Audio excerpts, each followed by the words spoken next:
नमस्कार, मैं हूं नवजोत रंधावा। पितृमोक्ष अमावस्या पर कैसे करें पूर्वजों को प्रसन्न। जी हां, पितृपक्ष अपने आखिरी पड़ाव पर है और कई लोग अब भी किसी वजह से पूजा तर्पण नहीं कर पाए हैं, लेकिन अब वो तिथि आ रही है जब आप अपने पितरों का श्राद्ध कर सकते हैं।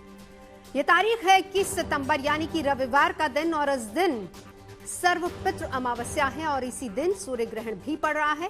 साथ ही साथ सूर्य की चाल बदल ही चुकी है, सूर्य कन्या राशि में प्रवेश कर चुके हैं। तो ऐसे में अब सर्व पितृ अमावस्या और सूर्य ग्रहण के बीच रविवार का दिन कई मायनों में बहुत खास है। पूर्वजों के तर्पण और श्राद्ध का आखिरी मौका है जिसमें आप अपने पितरों का आशीर्वाद पा सकेंगे। इसीलिए आज के शो में हम बात करेंगे पितृमोक्ष अमावस्या पर पूर्वजों को कैसे करें प्रसन्न, साथ ही साथ सूर्य ग्रहण और सूर्य के राशि परिवर्तन का क्या लाभ हो सकता है, लोगों को क्या करना होगा, क्या नहीं करना होगा। आज चर्चा इसी मुद्दे पर करेंगे।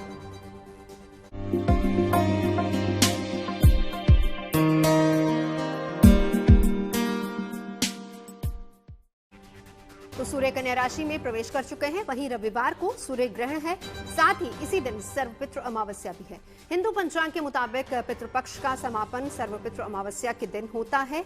इस साल ये तिथि 21 सितंबर यानी कि रविवार को पड़ रही है। पौराणिक मान्यताओं के मुताबिक सर्वपितृ अमावस्या पर लोग अपने पितरों की आत्मा की शांति के लिए श्राद्ध तर्पण दान करते हैं।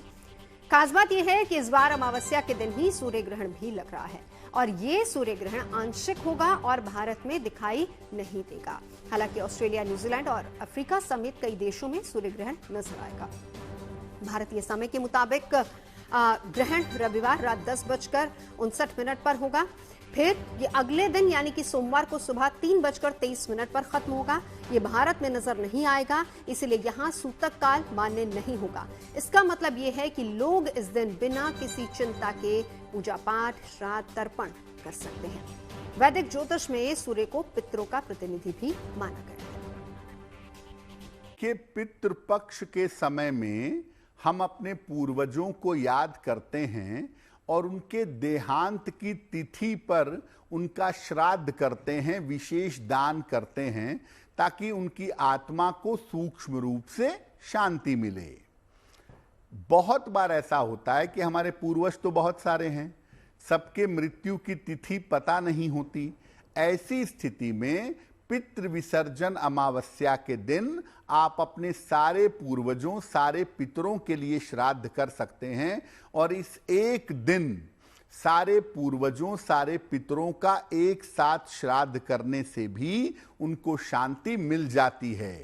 तो आपने अगर पितृपक्ष में किसी दिन भी श्राद्ध, दान इत्यादि का पालन नहीं किया है तो पितृ विसर्जन अमावस्या को दान का पालन करिए, पूर्वजों के लिए श्राद्ध करिए, उनकी आत्मा की शांति की प्रार्थना करिए। तो हिंदू धर्म में पितृपक्ष का विशेष महत्व बताया गया और इसी का आखिरी दिन सर्वपितृ अमावस्या के नाम से भी जाना जाता है। सर्वपितृ अमावस्या के दिन सभी भूले बिसरे पितरों को याद कर तर्पण किया जाता है। इस दिन उन पितरों को भी कभी श्राद्ध किया जाता है जिनकी मृत्यु तिथि याद ना हो। ये पितरों को प्रसन्न करने के लिए खास दिन है और ऐसे में इस दिन पितरों को शुद्ध और सात्विक भोजन बनाया जाता है पितरों के लिए। वैसे इसी दिन कौए, गाय को भी भोजन खिलाने का विधान है। सर्वपितृ अमावस्या यानी कि विदाई के दिन पितृ प्रसन्न होकर अपने परिवार वालों को आशीर्वाद देते हैं, ऐसा माना जाता है। खास दिन रविवार को आ रहा है, तो अगर आपने अभी तक अपने पूर्वजों की पूजा, श्राद्ध, तर्पण नहीं किया है तो रविवार का दिन बहुत खास है। सूर्य का राशि परिवर्तन हो चुका है, तो सिंह राशि को छोड़कर कन्या राशि में प्रवेश कर चुके हैं सूर्य।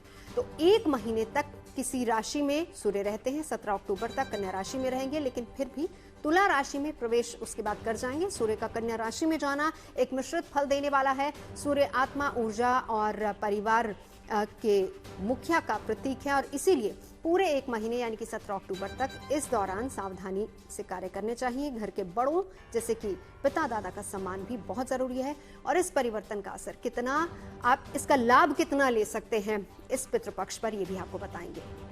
पितरों को प्रसन्न करने, उन्हें सुख शांति मिलती है। पितृपक्ष में पूजा, पितृदोष से मुक्ति करने के लिए भी कई तरह की बातों का जिक्र किया गया है। अगर आपकी काम में बाधा आ रही है तो भी आप पूजा कर सकते हैं। पूजा के दौरान आपको कल्याण की कामना करनी चाहिए, साथ ही साथ सात्विक आहार ग्रहण करना चाहिए। पितरों की पूजा से धन समृद्धि की प्राप्ति भी होती है और इस समय में कोई भी शुभ कार्य टाल देना चाहिए। प्रतिदिन पीपल के पेड़ को जल देना चाहिए। शाम को घर के सामने दिया जलाएं। कपड़े, खान पान की चीजों का दान करना अति उत्तम माना गया है। खास मेहमान हमारे साथ इस वक्त जुड़ चुके हैं, परिचय करा देती हूँ। प्रतीक भट्ट जी हमारे साथ स्टूडियो मौजूद हैं, आचार्य गौरव हमारे साथ स्टूडियो में मौजूद हैं, बानिया आर्या जी मेरे साथ जुड़ चुकी हैं और आचार्य राज मिश्रा जी भी हमारे साथ इस वक्त जुड़ चुके हैं। शुरुआत प्रतीक जी आप ही से, बहुत अहम है ये दिन, यानी कि एक तो रविवार का दिन, दूसरी बात सूर्य ऑलरेडी राशि परिवर्तन कर चुके हैं और तीसरी बात उस दिन ग्रहण भी लग रहा है। क्यों इसको, इस अमावस्या को अति उत्तम माना जा रहा है? सैकड़ों साल बाद नवजोत जी ग्रहण से पितृपक्ष शुरू हुआ है और ग्रहण पे खत्म हो रहा है। बड़ी बात है। चंद्र और सूर्य को ज्योतिष में माता और पिता का स्थान दिया गया है। और पितृ कौन है? आपके माता पिता या माता पिता के माता पिता या माता पिता के माता पिता के माता पिता, तो निश्चित तौर पर पूर्वज, एंसेस्टर। तो इसलिए यह दिन बड़ा महत्वपूर्ण हो चला है कि पितृ अमावस्या के साथ साथ आपका सूर्य ग्रहण भी है। तो इसीलिए सूर्य को उस समय राहु कहीं ना कहीं ग्रसित करेंगे, केतु कहीं ना कहीं ग्रसित करेंगे। तो इस वजह से ये स्थिति बड़ी गंभीर हो चली है। और खास तौर से सूर्य का जो राशि परिवर्तन हुआ है, सिंह राशि जो कि उनकी बड़ी परम राशि है, प्रिय राशि है, स्वराशि है, अब वहां से वो अपनी नीच की राशि की तरफ अग्रसर है, तुला की तरफ। अभी कन्या राशि में आएंगे तो ये स्थिति बहुत अच्छी नहीं है। सूर्य कौन? आरोग्यता देने वाला, ऊर्जा देने वाला, ऑक्सीजन देने वाला, जीवन देने वाला, जीवन में स्वास्थ्य देने वाला। तो जब उनको ग्रहण लगेगा और सर्वपितृ अमावस्या भी रहेगी तो ये दिन अच्छा नहीं कहा जा सकता। इसीलिए आपको बार बार कह रहे हैं, उस समय आपको कुछ उपाय जरूर करने चाहिए। जिनको भी अपने पितरों के बारे में कोई जानकारी नहीं है, उन्हें नाम नहीं पता, उन्हें ये नहीं पता वो किस दिन उनकी मृत्यु हुई थी, वो सर्वपितृ अमावस्या के दिन उनके नाम से सीधा, जिसे दान कहते हैं, वो निकाल लीजिए। सतनाजा का दान कर दीजिए। या अगर आपको याद है उनको कौन सी चीज प्रिय थी, फॉर एग्जाम्पल अगर उनको गुलाब जामुन प्रिय थे तो वो बंटवा दीजिए गरीबों में। उनको बिस्किट प्रिय थे, बिस्किट बंटवा दीजिए। तो ये कार्य करना चाहिए। अब जैसा कि कुछ ही दिन बचे हैं अमावस्या में, और सर्वपितृ अमावस्या अपने आप में बहुत महत्वपूर्ण हो चलती है। जिन लोगों की कुंडली में सूर्य राहु एक साथ हो, सूर्य केतु एक साथ हो, पूरी कुंडली में कहीं भी हो, उनको ओम नमो भगवते वासुदेवाय इसका जाप जरूर अब से 21 तारीख तक कंटिन्यूअस, 21 तारीख के एंड तक कंटिन्यूअस करते रहना चाहिए। इस तरह से अगर आप करेंगे तो जो पितृ हैं, क्योंकि पितृ कहीं जाते नहीं है, लोग कहते हैं पितृ विसर्जन, पितृ विसर्जन नहीं होता है। पंचम भाव है पितृ का ज्योतिष शास्त्र में कुंडली में, तो वो आपके साथ कहीं नहीं जाते, उनकी कृपा हमेशा बनी रहती है। हाँ, उनकी एनर्जी पॉजिटिव आप ले रहे हैं, नेगेटिव ले रहे हैं, वो मैटर करता है। तो इसीलिए कौवे का दान, कुत्ते को दान, गाय को दान, ब्राह्मण को भोजन, ये बहुत जरूरी है। सब किसी को ये अब आने वाले कुछ दिन जो बचे हुए हैं उनमें रोज करना ही करना चाहिए। चलिए, अब प्रतीक जी ने जानकारी दी। मैं राज मिश्रा जी आपके पास आती हूँ। सर्वपितृ अमावस्या किन मायनों में इस बार खास हो जाती है और क्या करना चाहिए? वो लोग जो कि अभी तक दान पुण्य नहीं कर पाए हैं, उनको क्या करना चाहिए इस दौरान? अगर नवजोत जी इस बार सर्वपितृ अमावस्या की बात करूं तो मैं बहुत सारी दृष्टि में खास कह सकता हूं। सबसे पहली चीज आपको बताता हूं, शायद ये बहुत दिन बाद, और मुझे लगता है मेरी ज्योतिषीय प्रैक्टिस में करीब 25-26 साल की प्रैक्टिस में ये पहली बार मैंने देखा है कि सर्वपितृ अमावस्या के दिन सर्वार्थ सिद्धि योग का निर्माण हो रहा है। सर्वपितृ अमावस्या के दिन गजकेसरी योग का निर्माण हो रहा है। सर्वपितृ अमावस्या के दिन बुद्धा आदित्य योग का निर्माण हो रहा है। लेकिन सर्वपितृ अमावस्या के दिन विषदोष का भी निर्माण हो रहा है। अच्छा, और सर्वपितृ अमावस्या के दिन ग्रहण का भी निर्माण हो रहा है, ग्रहण भी। अच्छा, एक और बड़ी इंपॉर्टेंट चीज, इस बार ग्रहण लग किसमें रहा है? उत्तरा फाल्गुन नक्षत्र के अंतर्गत ग्रहण लग रहा है। और उत्तरा फाल्गुनी जो नक्षत्र देवता है, जो नक्षत्र स्वामी तो सूर्य स्वयं है, और सूर्य पितरों के कारक अगर किसी को माना जाता है तो सूर्य को ही माना जाता है। और उसके बाद जो नक्षत्र के देवता हैं वो आर्यमा हैं। आर्यमा भी भगवान सूर्य का ही स्वरूप माना जाता है। तो कुल मिलाकर के इस बार जो वाक्य में पितरों के देवता हैं, जो उस नक्षत्र के देवता हैं, भगवान सूर्य पर इस प्रकार इस बार ग्रहण का घटित होना वास्तविकता में बहुत इंपॉर्टेंट है, बहुत सोचनीय विषय है और बहुत ध्यान से चीजों को पालन करने वाला विषय है। लेकिन इस बार सर्वार्थ सिद्धि योग एक पितृपक्ष के अमावस्या के दिन घटित होने का मतलब है कि अगर इस दिन श्रद्धा पूर्वक पूजन किया जाए, श्रद्धा से पितरों को प्रसन्न करने का प्रयास किया जाए, तो पितर अपना आशीर्वाद जरूर देंगे। पितृ की प्रसन्नता से सभी प्रकार की सिद्धियां प्राप्त होंगी। और वेद ने नवजोत जी बड़ा स्पष्ट कहा है कि जले नापि चाना श्राद्धा शाके नापि करोतिया अमायाम पितृस्य सापम दात्वा प्रयंत जा। अमावस्या तक पितृ एक्चुअल में इंतजार करते हैं कि जो मेरा वंशज है, जो मेरे परिवार का वंशज है, जो मेरा नाम मेरी बाकी संस्कारों को यूज कर रहा है, वो मेरे निमित्त कुछ ना कुछ करेगा। नहीं करने पर अमावस्या के सायंकाल को पितृ श्राप देते हैं और ऐसा वर्णन आता है कि पितृलोक गमिष्यति, पितृलोक को चले जाते। बिल्कुल, मैं लौटूंगी आपके पास क्या कुछ करना है, क्योंकि देखिए डराने वाली बात नहीं है यहाँ पर, या केवल हम बता रहे हैं कि उस दिन क्या करना है क्या नहीं करना है। ये तैयारी आप पहले से करके रख लीजिए, क्योंकि ये दिन बहुत अहम, बहुत इंपॉर्टेंट भी है। लेकिन इसी बीच सूर्य ऑलरेडी राशि परिवर्तन कर चुका है। गौरव, थोड़ा सा समझाइए इस परिवर्तन का असर सब पर कैसा होने वाला है, और क्या पितृपक्ष में इसका फायदा हम ले सकते हैं नहीं, और फिर इसी पर हम राशियों का जिक्र करेंगे वान्या जी से। पहले गौरव जी, देखिए सूर्य क्या है। सूर्य इस पूरी सृष्टि को अगर आप ध्यान से समझें, हमारे पूरे सोलर सिस्टम को चलाने के लिए सूर्य का बल बहुत ज़रूरी है। पिछले 17 अगस्त को सूर्य ने अपनी स्वराशि में गोचर किया, लेकिन वहाँ पर सूर्य जो है वो केतु के साथ विराजमान थे, यानी कहीं ना कहीं ग्रहण दोष में थे। अब सूर्य 17 सितंबर को सूर्य ने जैसे ही कन्या राशि में राशि परिवर्तन करा, अब एक उम्मीद है कि सूर्य यहाँ पर अच्छे फल देंगे, लेकिन यहाँ पर भी शनि से ठीक 180 डिग्री आगे जो है वो सूर्य विराजमान है, यानी कि यहाँ पर भी सूर्य को मंदाक दोष लग रहा है। और आने वाली बात अगर मैं करूं, यानी अक्टूबर के महीने में तो सूर्य अपनी नीच अभिलाषी यानी अपनी नीच राशि की तरफ बढ़ते हुए नजर आ रहे हैं। देखिए, मैं इसको अगर सही पैमाने में अगर आपको समझाऊं तो एक प्रकार से ये मिश्रित फल है, यानी कि कन्या राशि में पहले से ही बुध विराजमान है। हालांकि बुध इस समय जो है अपनी अस्त अवस्थाओं के अंदर हैं, लेकिन कुछ ही समय के अंदर बुध जो है वो उदय होने वाले हैं। यानी ये जो फल है मेरे हिसाब से एक प्रकार से सभी राशियों के लिए एक मिश्रित फल लेकर आएगा। यानी मेष से मीन राशि तक अगर छोटे छोटे समाधान किए जाएं, थोड़ी सी चीज़ों को समझा जाए, तो इसको हम बेहतर कर सकते हैं। साथ ही साथ एक तरीका और है समझने का इसको, कि जब भी हम किसी भी ग्रह की शुभता या अशुभता को नापते हैं तो कोशिश करा जाता है कि चतुर्थ या दशम में किसी शुभ ग्रह का होना। अब सूर्य से ठीक दशम भाव के अंदर सूर्य के साथ बृहस्पति की पोजीशन होना, यानी कि ये कॉम्बिनेशन कुल मिला के, और बृहस्पति से चतुर्थ सूर्य का होना, तो ये सूर्य को कहीं ना कहीं इतना ज्यादा डाउन नहीं होने देगा। सूर्य की जो चीजें हैं वो कहीं ना कहीं कुंडली के अनुसार लोगों को अच्छे फल देती हुई मुझे नजर आ रही है। बिल्कुल, चलिए आगे आपसे जानेंगे। मेष, वृषभ, मिथुन, कर्क, 4 राशियों का जिक्र करेंगे। सबसे पहले वान्या जी बताइए, इस परिवर्तन का असर इन पर कितना होने वाला है? थैंक यू नवजोत जी। सबसे पहले जीएनटी के माध्यम से आप सभी को मेरा नमस्कार। और वान्या जी, एक और सवाल इसी के साथ साथ ये भी बताइए कि इन चारों राशि वालों को इस अमावस्या पर ऐसा क्या करना चाहिए जिससे फल इनको मिले, पितरों का आशीर्वाद मिले, ये भी बताते जाइए चारों राशियों के बारे में। जी, तो सबसे पहले सूर्य जो है ऑलरेडी अपनी चाल जो है वो बदल चुके हैं। तो सूर्य जो है अब कन्या राशि में आ चुके हैं। कन्या राशि में बुध जो है ऑलरेडी विराजमान है। जो कन्या राशि होती है वो बुधदेव की उच्च राशि होती है। तो कहीं ना कहीं ये कुंडली के डिफरेंट भावों में राशि के अकॉर्डिंग जो है आपका बुध आदित्य योग बना रहे हैं। सबसे पहले बात कर लेते हैं हम मेष राशि की। क्योंकि सर्वपितृ अमावस्या है तो आपको बहुत खास जो है ध्यान रखना है, अपने पितरों की ब्लेसिंग्स लेनी है, अपने एंसेस्टर्स की ब्लेसिंग्स लेनी है, क्योंकि उनके बिना हमारे जीवन में हमारा कोई भी काम जो है पूरा सक्सेसफुल नहीं होता है। ये टाइम उस दिन सूर्य आपका जो सूर्य ग्रहण आने में भी अभी बहुत थोड़े से समय जो है अभी बचा है ऑलरेडी। तो आज बात कर लेते हैं सबसे पहले हम मेष राशि की। मेष राशि की अगर हम बात करते हैं तो सूर्य देव जो है आपकी राशि के 6ठे भाव से इस समय पर गोचर कर रहे हैं, जहां पर बुधदेव ऑलरेडी विराजमान है।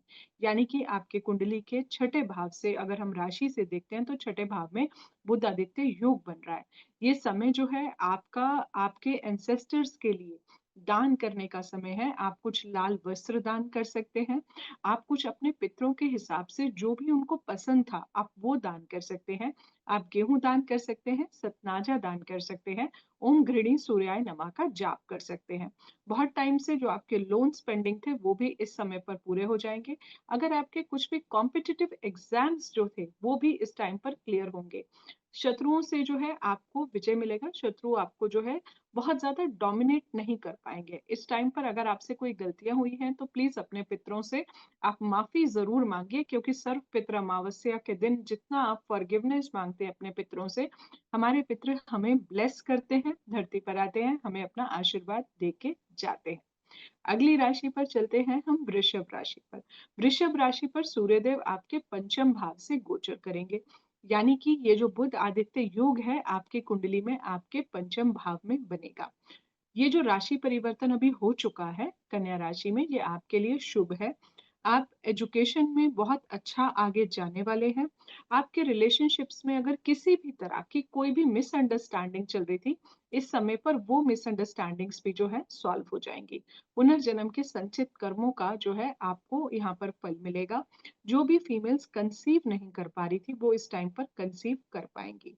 आपके पितरों की ब्लेसिंग्स मिलेंगी, जहां पर आपकी प्रोगेनी यानी कि आपका वंशज जो है आपके जीवन में, आपकी लाइफ में वो भी आगे बढ़ेगा। तो ये बहुत उत्तम समय है वृषभ राशि वालों के लिए। उपाय के तौर पर करना आपको क्या है, सूर्यदेव के 12 नाम जो है आप वो चैंट कर सकते हैं। आदित्य हृदय स्तोत्रम का आप पाठ कर सकते हैं। आपके घर में जो भी आपके पिता हैं, जो भी बुजुर्ग लोग हैं, अगर आप उनका आशीर्वाद लेते हैं तो वो भी अपने आप में बहुत ही ज्यादा शुभ है, अपने आप में बहुत ज्यादा खास है। सूर्य सहस्त्र नाम का पाठ भी जो है अगर आप करते हैं तो वो भी आपके लिए शुभ है। इस टाइम जी पर वान्या जी। फीमेल्स के लिए ये बहुत अच्छा टाइम है। अगली राशि पर चलते हैं, मिथुन राशि पर। मिथुन राशि में सूर्यदेव आपके चतुर्थ भाव से गोचर करेंगे।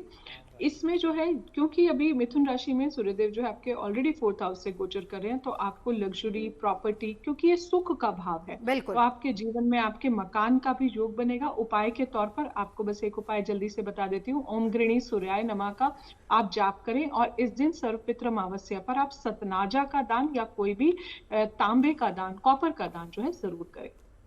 बिल्कुल। कर्क राशि का भी बताते चलिए साथ ही साथ। अच्छा, 4 ठीक है, राशियां ठीक ले है। रहे हैं। कर्क राशि की अगर हम बात करते हैं तो इस दिन जो है आपके कर्क राशि में सूर्यदेव आपके तृतीय भाव से गोचर करेंगे, तो आपको दोस्तों से बहुत ज्यादा लाभ होगा। तो आपको फ्रेंडशिप के थ्रू आप बहुत सारा अपनी लाइफ में गेन्स कर पाएंगे। आपके फॉरेन ट्रैवल्स जो हैं इस टाइम पर बनेंगे। साहस पराक्रम आपके जीवन में आपका बहुत अच्छा होगा। उपाय के तौर पर अगर आप कुछ दान कर सकते हैं तो सूर्य के नीचे जो पके हुए फल हैं या कुछ भी लाल फल हैं वो आप दान कर सकते हैं। सूर्य अष्टकम का पाठ कर सकते हैं। पिता के पैर छूकर उनका आशीर्वाद जो है आप जरूर लें, और अपने पितरों के नाम का आपको दान करना बहुत ज्यादा जरूरी है। आपके मन को बहुत ज्यादा शांति मिलेगी और आपके जीवन में बहुत लाभ आएगा। देखिए, दान बहुत इंपॉर्टेंट हो जाता है। प्रतीक जी और राज मिश्रा जी दोनों हमें बता रहे हैं। प्रतीक जी, मैं आपके पास आती हूँ। राज जी ने एक बहुत इंपॉर्टेंट बात यहाँ पर कही थी कि उस दिन हमें समय का बहुत ख्याल रखना है। क्यों? क्योंकि ठीक है अमावस्या है, लेकिन उसके साथ ही साथ ग्रहण भी पड़ रहा है। तो क्या दोनों का लिंक है? उसका भी कोई विशेष समय रहेगा कि जिस समय हमें दान करना है, जिस समय हमें पूजा करनी, इन बातों का ख्याल रखना होगा क्या? देखिए, निश्चित तौर पर ख्याल रखना पड़ता है, लेकिन हम भारतवर्ष में बैठे हैं और भारतवर्ष में ये ग्रहण दृश्य नहीं है, नहीं दिखाई देगा। और अगर जहां पे नहीं दिखाई देगा तो वहां सूतक काल भी नहीं लगेगा। सूर्य का सूतक काल 12 घंटे पहले लगता है, तो करीब 9 बजे 9:30 बजे सुबह लग जाएगा, क्योंकि ये ग्रहण भारत के हिसाब से रात को दिख रहा है। लेकिन सूतक काल ही जब नहीं लग रहा है तो पूजा में किसी भी तरह की, दान में किसी भी तरह की, या अपने अमावस्या तिथि को जिस तरह से आप पूजन करते हैं, कोई भी मनाही नहीं है। लेकिन सूर्य एक है और भारतवासी क्या ऑस्ट्रेलिया में नहीं रहते, क्या न्यूजीलैंड में नहीं रहते, या क्या अफ्रीका में नहीं रहते, तो उनके लिए, क्योंकि जीएनटी वहां जरूर देखा जाता है, तो उनके लिए निश्चित तौर पर 12 घंटे पहले सूतक लग जाएगा। आप लोगों को अमावस्या तिथि जो वहां पे शुरू हो रही है उसका पारण, उसका विसर्जन और उसमें दान उस ग्रहण के लगने के पहले करना है। भारतवासियों को कहीं कोई समस्या नहीं है, लेकिन सूर्य का दान जनरली 12-1 बजे के पहले पहले ज्यादा लाभकारी रहता है। जैसे चंद्रमा की पूजा रात्रि में होती है, सूर्य की पूजा सुबह सुबह भोर में होती है। तो अगर आप सुबह ना कर पाए तो 12-1 बजे तक अपना दान दक्षिणा सब जरूर निपटा लें। ओम सर्व पितृभ्यो नमः, उसी के साथ साथ ओम नमो भगवते वासुदेवाय, इस मंत्र का जाप करिए। सूर्य ग्रहण का भारत में कोई असर नहीं है, तो पूजा आप कभी भी कर सकते हैं। एक बार राज मिश्रा जी, आप क्या कहेंगे इस पर, और किस तरीके से इस अमावस्या पर पितरों को हम कर सकते हैं? प्रसन्न उपाय भी साथ ही साथ बताते जाइए, और साथ साथ इंपॉर्टेंट चीजें जो आप हर बार बताते हैं कि क्या नहीं करना चाहिए, एक एक करके हम लेते जाएंगे। तीनों सवालों का जवाब संक्षेप में। देखिए नवजोत जी, बहुत इंपॉर्टेंट है। जब हम पितृ श्राद्ध की बात करते हैं, पितृमावस्या की बात करते हैं, पितरों की प्रसन्नता की बात करते हैं, तो उसमें 10 चीजें हैं जो सबसे महत्वपूर्ण होनी चाहिए जब भी हम पितृ श्राद्ध की बात करते हैं। और उन 10 चीजों में सबसे इंपॉर्टेंट जो पहली चीज आती है वो आता है समय। समय पितृ श्राद्ध के लिए कूतप बेला का वर्णन शास्त्रों के अंतर्गत किया गया है, जिसको अगर सूर्य के समय के साथ अगर कनेक्ट करने का प्रयास करें तो करीब सुबह 11:36 से लेकर के और 12:24 जो कि दिन का 8वां प्रहर होता है, उसमें पितृ का श्राद्ध बहुत इंपॉर्टेंट है, बहुत लाभप्रद होता है। उसके साथ खंडक पात्र जरूर होना चाहिए, अगर संभव हो तो, ना हो तो तांबे के पात्र में तर्पण इत्यादि करना फायदेमंद होता है। चांदी की कोई वस्तु हाथ में या चांदी का पात्र अगर संभव हो तो पितृ पूजन में जरूर प्रयोग करना चाहिए। कुशा जरूर होना चाहिए, अगर चांदी नहीं हो पाती है तो कुशा जरूर होना चाहिए। कुशा और चांदी में से, दोनों में से एक चीज बहुत इंपॉर्टेंट है, कभी भी पितृ तर्पण करते हुए, पितृ पूजन करते हुए ऊन के आसन के अलावा या कुशा आसन के अलावा दूसरे आसन का प्रयोग नहीं करना चाहिए। कभी भी कर्ज लेकर के पितृ श्राद्ध नहीं करना चाहिए। पितृ श्राद्ध के दिन कभी नशा नहीं करना चाहिए। आजकल एनिमल लवर, यहां पहले भी एनिमल लवर थे, और इसी कारण से पितृपक्ष के अंदर गाय के लिए, कुत्ते के लिए, चींटी के लिए, कौवा के लिए, इनके लिए भोजन बाकायदा निकालने का विधान है। लेकिन शास्त्र कहता है कि अगर श्राद्ध करते वक्त श्वान का स्पर्श हो जाए, राज मिश्रा के शब्द नहीं है, शास्त्र के शब्द है, कि अगर श्राद्ध करते वक्त कुत्ते का, श्वान कहते हैं कुत्ते को, अगर उसका स्पर्श हो जाए तो वो श्राद्ध पितृ स्वीकार नहीं करते हैं। पितृ शरीर में थे तब तक वो इस परिस्थिति में थे, अब वो परमात्मा के समक्ष हो, परमात्मा के समकक्ष हो गए हैं, तो ऐसी परिस्थिति में वो सात्विक चीजों को स्वीकार करते हैं। श्राद्ध के दिन नशा नहीं, और उसके बाद श्राद्ध के दिन स्पेशली दूसरे के घर खाना नहीं खाना चाहिए, दूसरे का दिया हुआ खाना नहीं खाना चाहिए। तो ये बहुत सारी चीजें हैं जिसमें, और सफेद चंदन, सफेद फूल इत्यादि का प्रयोग करना चाहिए। चलिए मैं आगे आपके पास आती हूँ। एक बार गौरव, आपके पास आते हुए हम, क्योंकि इसी के साथ साथ उस परिवर्तन की भी बात कर रहे हैं जो कि सूर्य का ऑलरेडी हो चुका है, तो बताइए किन के लिए फायदेमंद है, क्या करना है, क्या नहीं करना? जी देखिए, अगर राशि अनुसार अगर हम समझते हैं तो सबसे पहली चीज अगर हम बात करते हैं मेष राशि के लिए, तो देखिए चैलेंजेस तो बढ़ेंगे लाइफ के अंदर, लेकिन साथ ही साथ क्योंकि सूर्य छठे भाव के अंदर हमें जो हमारे जो एग्जाम्स होते हैं या हमारे लाइफ के अंदर जो स्ट्रेंथ होती है वो 6th हाउस से देखा जाता है। छोटी छोटी बीमारियां, छोटे छोटे चैलेंजेस सूर्य 6th हाउस के अंदर बहुत ज्यादा शुभ होते हैं। यानी ये कॉम्बिनेशन मेष राशि वालों के लिए बहुत ज्यादा शुभ होने वाला है। हम इसी के साथ साथ क्षेत्रों की भी बात कर लें, सूर्य से जुड़े हुए जितने भी क्षेत्र हैं, उन क्षेत्र में क्या फायदा होगा या नहीं होगा, इसका भी जिक्र करते हैं। जी देखिए, अभी फिलहाल के लिए अगर हम बात करें तो देखिए कन्या राशि का कॉम्बिनेशन, क्योंकि कन्या राशि का जो ये स्थिति बनती है, ये कुंडली का हमारा जो एरिया पड़ता है वेस्ट साइड का एरिया पड़ता है, यहां से जो कॉम्बिनेशन देखा जाता है, कहीं ना कहीं जो बाहर के जो डिसीजन है, यानी कि जैसे कि बाहर की जो कंट्रीज हैं, हमारा यूएसए को ले लीजिए, ये जो ट्रैक है, इस ट्रैक के अंदर कहीं ना कहीं कोई परेशानियां, कोई ना कोई दिक्कतें देखती हुई मुझे नजर आती हैं, क्योंकि सूर्य ये है मुखिया, हेड ऑफ द फैमिली, या फिर अगर मैं बात करूं कि कोई अगर देश है तो वहां का जो प्रमुख नेता है, उसके लिए भी ये जो योग है ये इतना बेहतर नहीं है, क्योंकि शनि सूर्य को मंदाक दोष लगा रहे हैं, और यही मंदाक दोष सूर्य को बार बार जो है डिसीजन का गलत होना, यानी कि किसी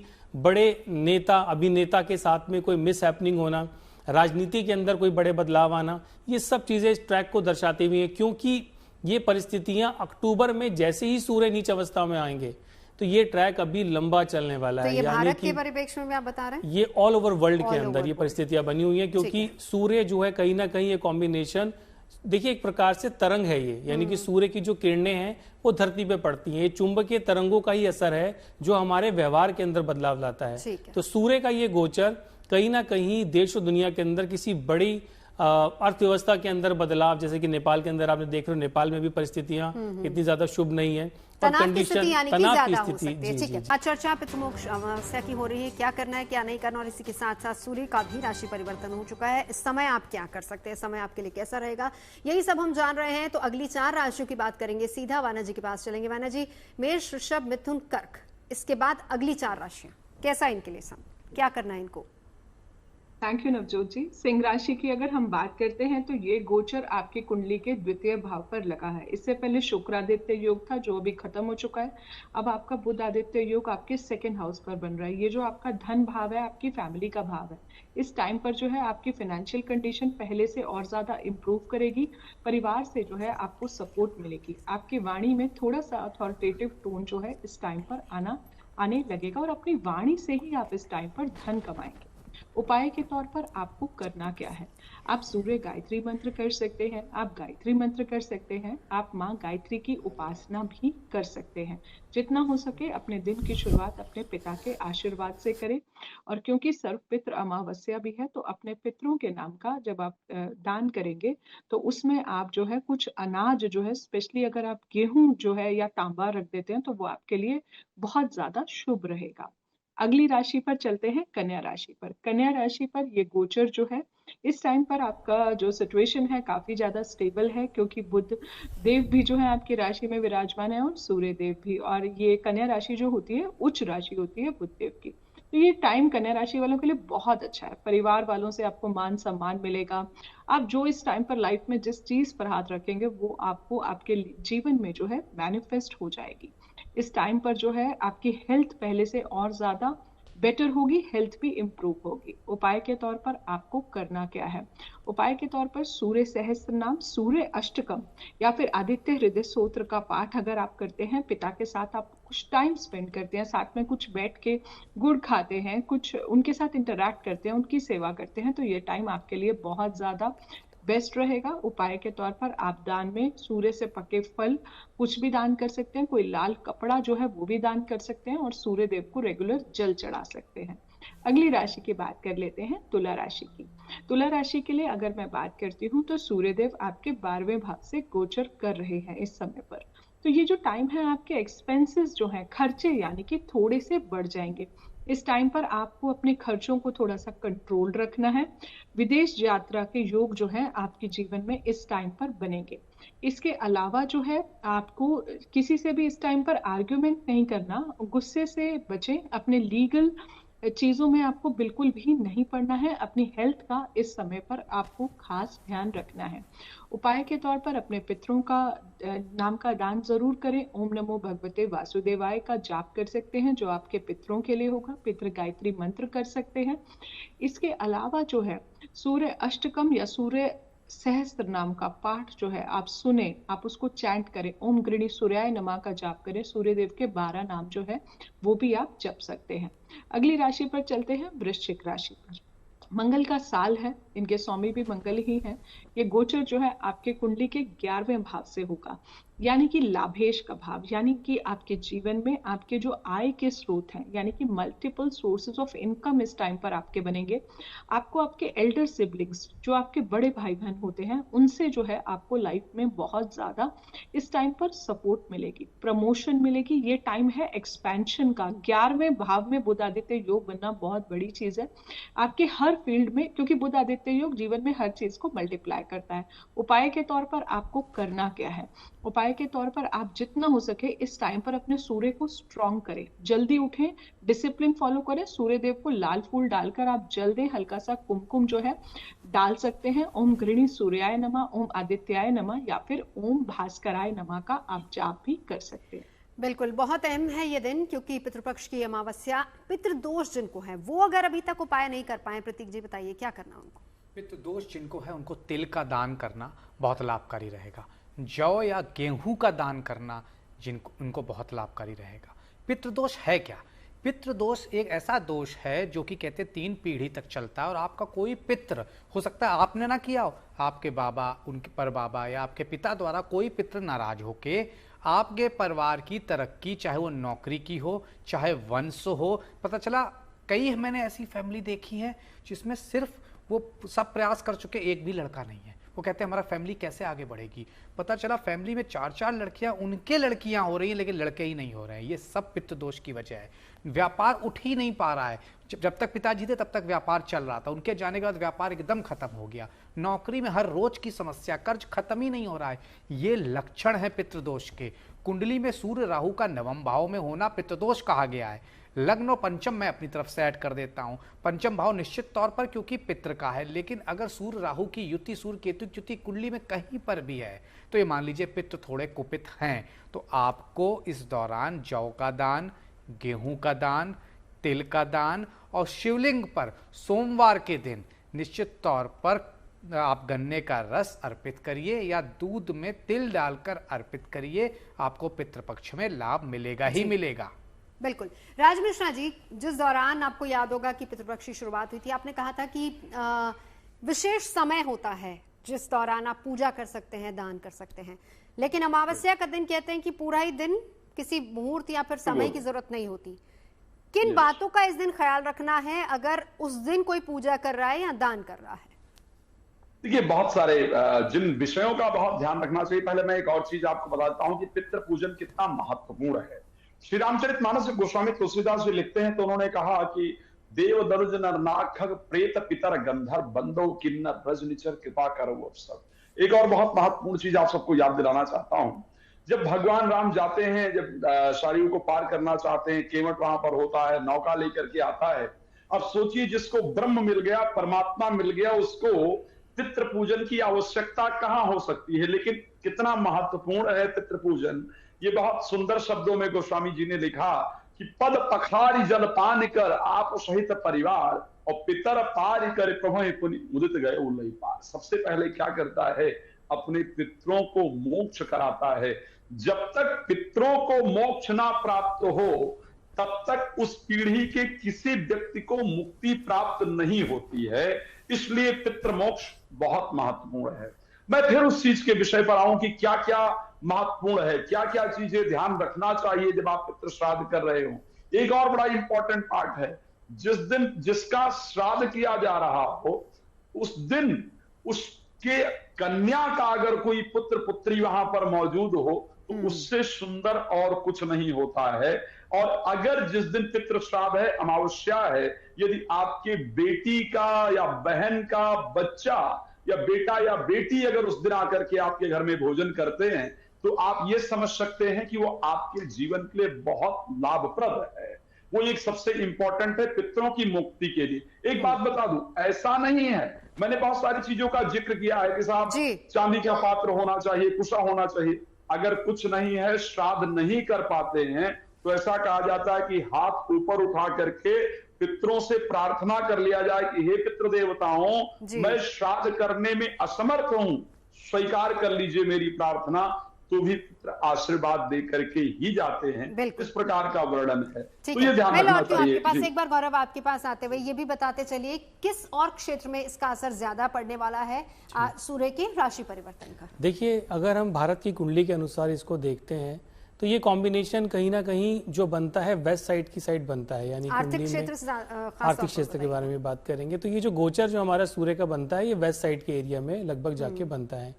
कोई भी ग्रह जिस भाव में बैठता है उस भाव से संबंधित तो फल देता ही है, लेकिन उससे ज्यादा फल वो देता है जब वो सामने वाले भाव को देखता है। यानी कि ये कॉम्बिनेशन सूर्य का जो ये कॉम्बिनेशन बनता है ये कुंडली में वेस्ट साइड पे बनता है, कन्या राशि आती है वहां पर चंद्रमा की पोजीशन भी अब धीरे धीरे 21 तारीख को चंद्रमा भी वहां पर गोचर करने वाले हैं।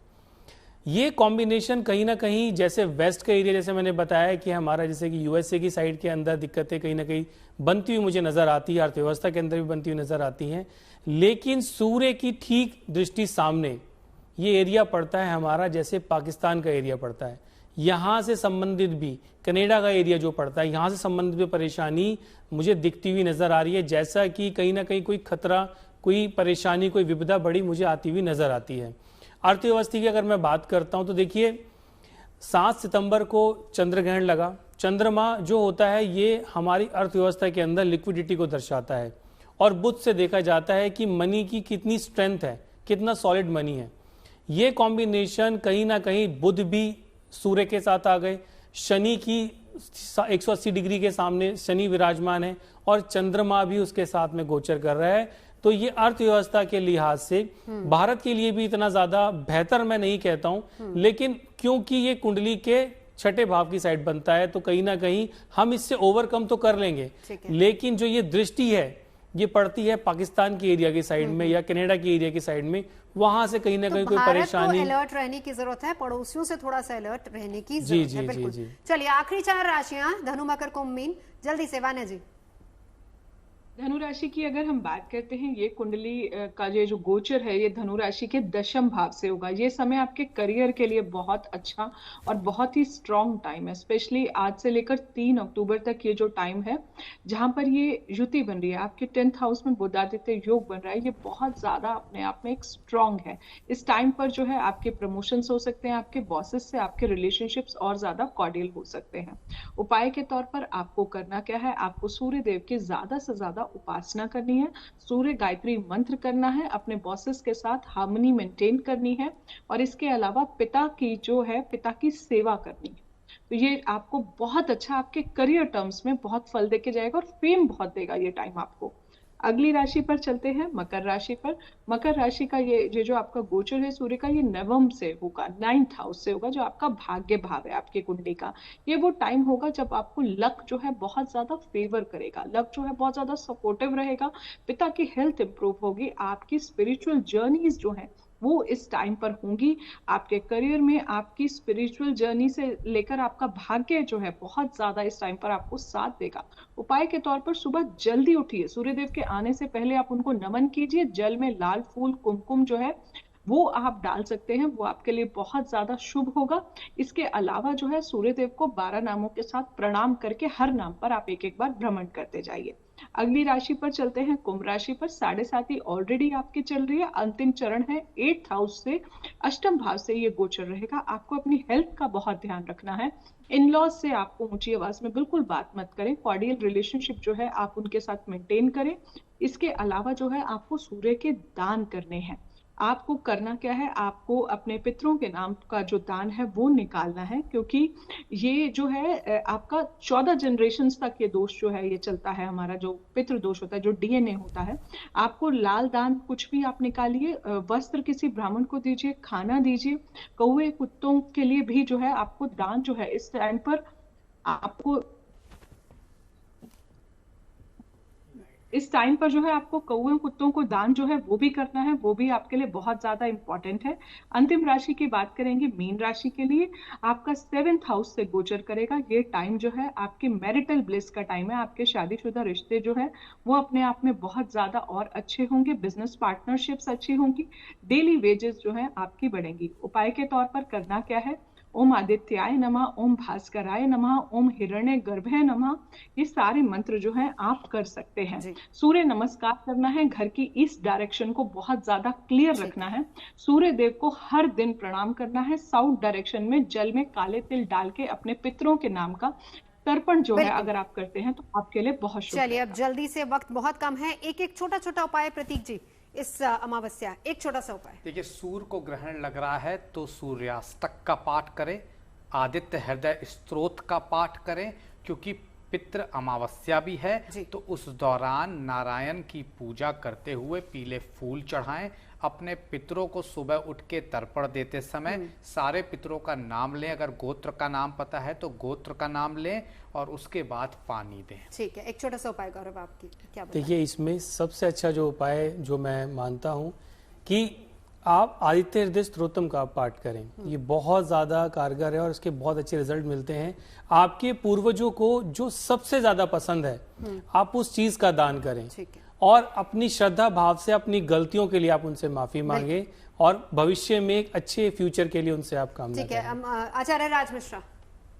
देखिए, सबसे बेहतरीन उपाय अगर मैं देखूं तो एक पितृ की ही गायत्री है, जिसमें कहा जाता है देवताभ्या पितृभ्यश्च महायोगिभ्य एव च नमः स्वाहाय स्वधाय नित्यमेव नमो नमः। पर क्योंकि ये मुश्किल है, शास्त्र ने एक बात बहुत स्पष्ट कहा है कि नहाने के पानी में गंगा जल डालकर नहा लेना, उसके बाद ओम नमो भगवते वासुदेवाय नमः, या गायत्री मंत्र बैठ करके 5 मिनट स्मरण कर लेना या 11 बार ही जप लेना पितृ को प्रसन्नता देने वाला होगा। चलिए, बहुत बहुत शुक्रिया तमाम खास मेहमानों का हमारे साथ यहाँ जुड़ने के लिए। फिलहाल यहाँ रुकेंगे एक ब्रेक के लिए। आप रहिए।